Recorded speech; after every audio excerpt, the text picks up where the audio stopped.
Are you a fan of the Mommy Wines podcast? Well, of course you are, or you wouldn't be hearing this right now. One of the best ways to support the show you love, besides obviously tuning in every Wine Wednesday for new episodes, is shopping the Mommy Wines merch store on teespring.com. This is where you'll find all of the Mommy Wines branded goodness, mugs to hold your coffee over cardio morning Java, iPhone and Samsung cases, premium ultra soft hoodies perfect for upcoming cooler months, and of course, flowy tees and tanks flattering on every mommy out there. Go shop the Mommy Wine storefront on teespring.com and make sure to use code WINEMOM for free shipping. In this two-part episode of the Mommy Wines podcast, motherhood and lifestyle YouTuber and Instagrammer Megan from Loving Life as Megan opens up about her experiences with postpartum anxiety and depression. This is a topic that touches roughly 20% of new mothers on a deep level. Baby blues, postpartum depression, and postpartum anxiety, along with all other forms of mental illness, should be taken seriously. Self-care and mental health isn't selfish or greedy, it's necessary. As always, I share these episodes to spread awareness and show support for other mothers and women. I hope that only love, support, and positivity will come out of Megan being brave enough to open up honestly about her experience in the efforts to help other mothers who are suffering from similar issues. If you or someone you know is suffering from postpartum mental health issues, please don't be afraid to get help. You can also visit www.postpartum.net. The Mommy Wines podcast is a Mommy Wines Network and Emma Dawn production. Brought to you by Coffee Over Cardio, NakedWines.com, and Zaya Active.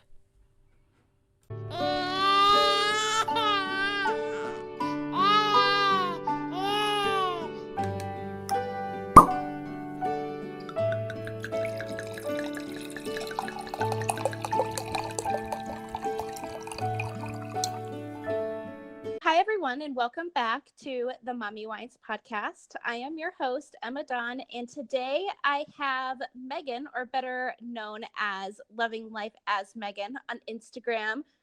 You can also find her over on YouTube, so head on over and subscribe to her there. But she is a mommy of two, and you're currently, just kind of sharing your postpartum anxiety journey on Instagram, and that's actually how I found you. Yeah. So welcome to the show. Thank you so much for having me. You're welcome. So tell me a little bit about, because I read your Instagram bio, and your photos are so cute, by the way. Oh, thank you. You're welcome. But just tell me a little bit about yourself and kind of, like how you started to go ahead and share your experience with like postpartum anxiety and stuff, because a lot of people don't. Yeah, that's true. A lot of people don't, or if they do share it, it's like, I don't think that like scripted is necessarily the right word, but what they do share is incredibly filtered, I guess, and not always transparent. Because it can be scary to share those things for a lot of reasons. But what happened is I have two girls, Kinsley, who is 5, she'll be 6 the first week of December, and Sawyer, who has just turned 18 months old. Aww, and those are cute names. Oh, thank you. You're welcome.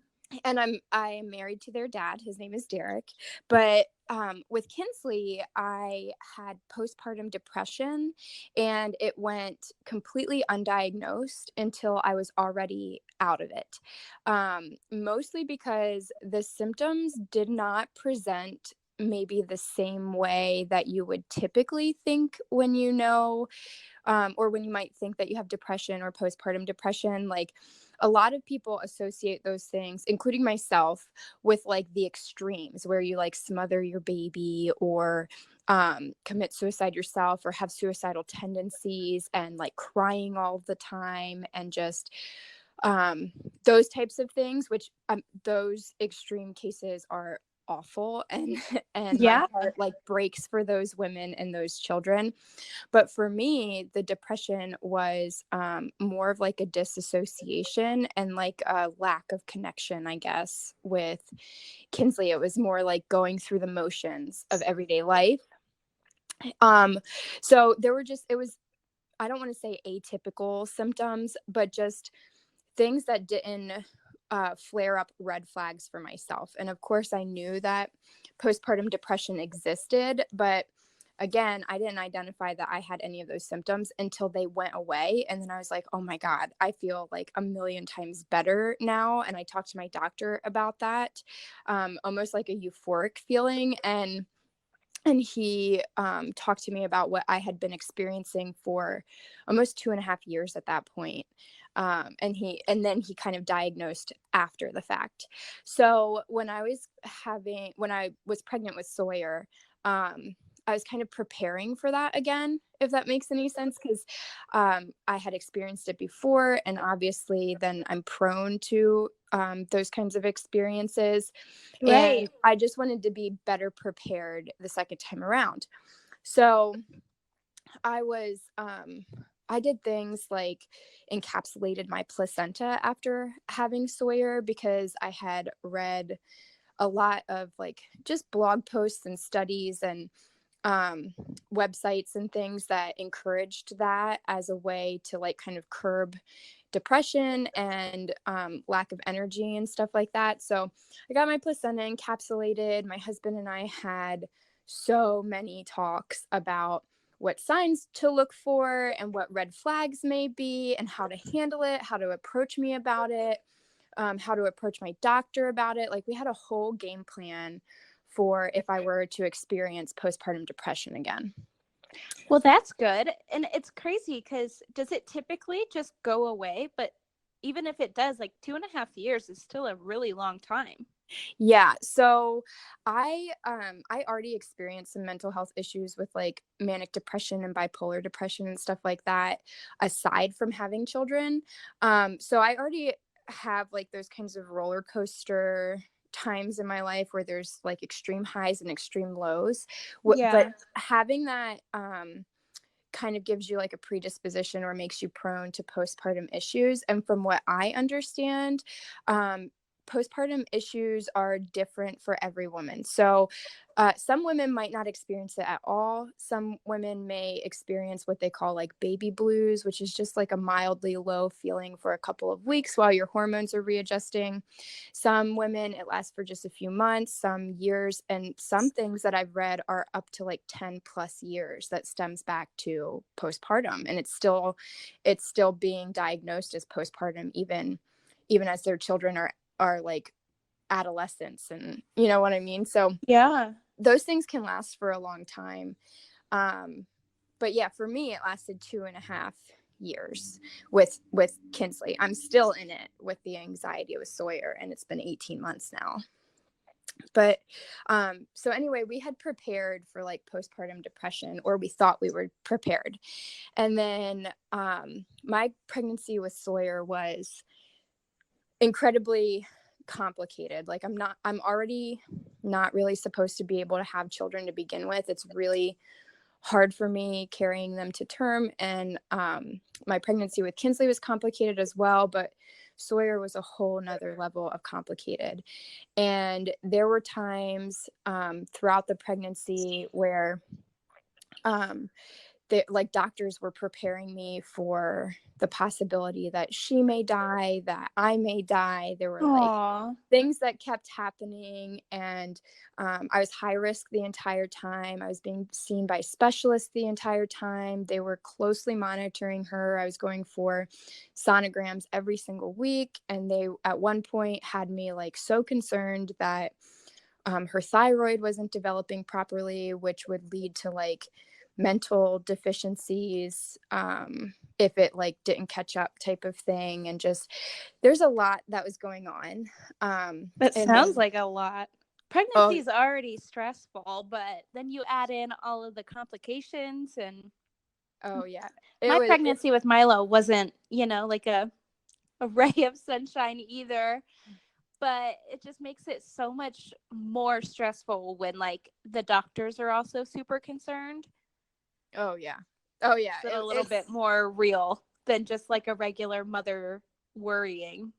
Yeah, it was intense. Like I mean, and it was one thing after another from literally the very beginning. Like it started with a persistent UTI that would not go away even with antibiotics, and it's dangerous to be on antibiotics for prolonged periods of time, but I was on an antibiotic my entire pregnancy because of that.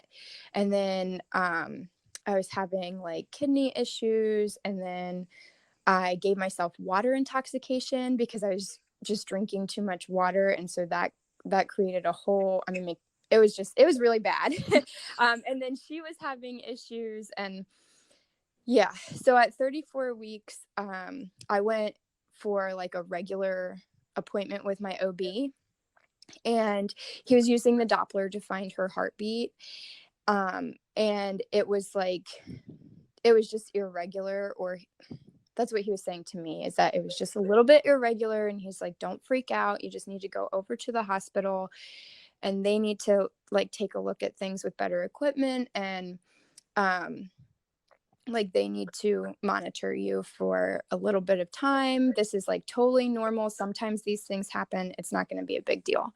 So I went over to the hospital and they hooked me up to the monitors, and it ended up being like a huge deal.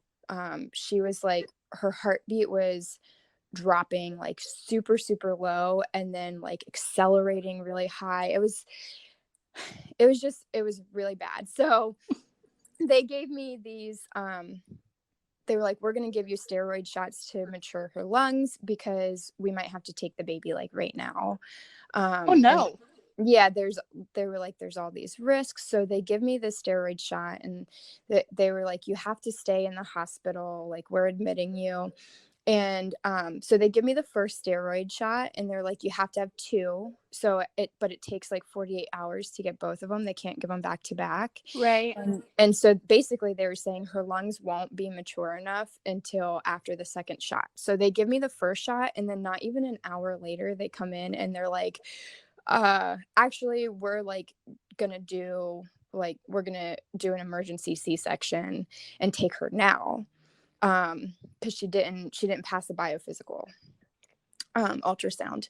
So I was like, no, like you just told me that I need to have two of these shots before like you can even consider that. You just gave me the first one an hour ago, and now you're saying you're taking the baby. And she didn't pass the biophysical, but she was also in a sleep cycle because prior to that they were monitoring me, and she had been fine, been awake or whatever. And then by the time like the ultrasound tech came in, she had to have been in a sleep cycle because she was kicking and everything beforehand on the monitor that you could see. And then when the tech came in, she didn't pass because she didn't have enough movements. And we were like, no, because she was just moving before and stuff. And they only give you 30 minutes to pass that. So it was just this big thing. And essentially the on-call doctor, because it wasn't even my doctor that was in the hospital that day, the on-call doctor was like, well, we're going to take her because I don't want to be called back if there's an emergency like later tonight. I don't want to have to come back to the hospital. So rude. Yeah. And I was like, that's not the way that works. You don't get to just like decide that I'm going to have a C-section and you're going to take my baby 6 weeks early just because you don't want to have to come back. Right. Later. So well, sorry being a doctor is so inconvenient for you, but you made that choice yourself. Right. It was crazy. So then I refused. I was like, no, like you can monitor me for longer. Like she only barely didn't pass, like she was breathing fine in it, and she just didn't have enough like movements to show her muscle tone or something. And even the nurse that had been monitoring me was advocating for me, and she was like, this baby was like so active just a second ago, and now like she's just sleeping, just give her another biophysical. And they wouldn't do that. So I was refusing. I was like, you're not going to give me a C-section that's unnecessary. Yeah. And they had the high risk doctor that I had been seeing from maternal fetal medicine, which was the like specialty office, called me, and he literally said to me, your decisions are going to kill your baby. So I still refused the C-section. I got on the phone with like my actual doctor, talked through everything with him. He accessed the files from his office and was like looking at what had happened. And we talked about it, and he basically was like, I'll give you a few days because these things, like, they can happen. It was a heart arrhythmia that she had. So he was like, these things can happen. She could have this arrhythmia up until you deliver. It could go away on its own. It could go away from birth happening, or it could come back after birth. Like, he was telling me like all of the different scenarios. Yeah. But he was like, you have to stay admitted. You have to be monitored until it goes away. And if it doesn't go away after a few days and she's still having like these extreme lows and highs, then, we're going to have to talk about inducing you or C-section or something like that. So we made this plan. They transferred me to like a higher tech hospital and monitored me. And after almost 4 days, it did go away on its own. So, which was a blessing. And we didn't have to take her quite so soon. I was still induced early due to complications, but it was past the 36-week mark. So she was fine. But anyway, from that happening, when that doctor said to me my decisions were going to kill my baby, that gave me PTSD from my pregnancy. Yeah, that's understandable. I would Yeah. probably have the same thing if somebody was like, who tells a mother they're going to kill their baby? Like, what kind of bedside manner is that? Yeah, it was incredibly unprofessional, and just it was horrible. It was a horrifying experience, and it's had lasting effects on me. So that the PTSD from the pregnancy is what kind of like spurred the postpartum anxiety. And what happened is I didn't even know postpartum anxiety existed. So we had prepared for all of these things with the possibility of postpartum depression. And then I didn't experience that. What I experienced was totally different. So she was born, and when they're fresh out the womb, they do like the jaundice testing and stuff. Oh, yeah. So she was born and she had like some elevated levels, but not enough that they had to take her to NICU or anything. But they were just like, we want to like have her tested a couple of times. So we only stayed in the hospital for 24 hours. They let us go home with her, and we just had to come back to the hospital. It was like twice for testing. But I became obsessed thinking that she was jaundiced and something was going to happen to her. So aside from those like 2 tests that we had to do, I also took her for an additional test at the hospital and took her in twice to her pediatrician's office with concerns about it. And that was like looking back now, that was like the first sign. I was obsessed. Like, something was going to happen. It was going to be bad. It was going to kill her. And then babies are already so small, and it's so like stressful. Sorry, my throat is killing me. It's so like stressful, like bringing home a new baby, but like to have such a heightened sense of worry that, oh my gosh, I couldn't even imagine, because that would just be like miserable to constantly be thinking something's wrong. Oh, it was. And then it's insane, like the feelings. So that was like the first sign that I can see now. But at the time, I just thought it was normal. Like, they said, this is something to watch out for and be concerned. And I was watching out and being concerned. But then I wouldn't let too many people like touch or hold her. I like forced my husband and my daughter to be like completely silent anytime that she was sleeping. And when she was sleeping, I was not sleeping, because I was looking at her, making sure that she was breathing, checking on her. Like, it was a compulsion, like checking on her to make sure that she was breathing. Even if she's sitting right next to me, I'd shake her if I didn't see her chest move too many times, or put mirrors up to her nose and her mouth and stuff like that. Like, I was obsessed thinking that she was going to die. Oh my gosh, that would be exhausting. Oh, Yeah. Very sleep deprived.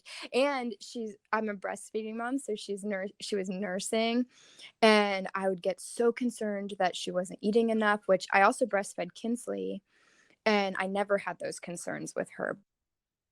Concerned like that she wasn't eating for longer periods of time, and like with Kinsley nursed every 45 minutes for like 45 minutes at a time, so that's what I was expecting. Sawyer would only nurse for like 20 minutes every 3 hours when she was an infant. So I was like, oh no, she's not getting enough food, like she's gonna waste away, I'm starving my baby. Like it was those kinds of thoughts at first. Oh my goodness. Oh yeah. Like I have anxieties. Like it's not like that severe. I feel like anything postpartum is like hyper, like it's way more powerful than like just a little bit of, social anxiety here, or, like you suffer with like mild depression. I feel like anything postpartum, because the hormones are so like still fluctuating, is just so much more heightened. So like I can kind of relate a little bit, and I understand like where you're coming from, but that is just like that, like that would just be so like exhausting. Well, it got even worse after that. Like when I think about, I would rather be back in those days than be where I'm at now, because I didn't know that postpartum anxiety was even a thing, and I did not have any anxiety issues prior to this happening, so I didn't even know how to identify anxiety before. Oh, really?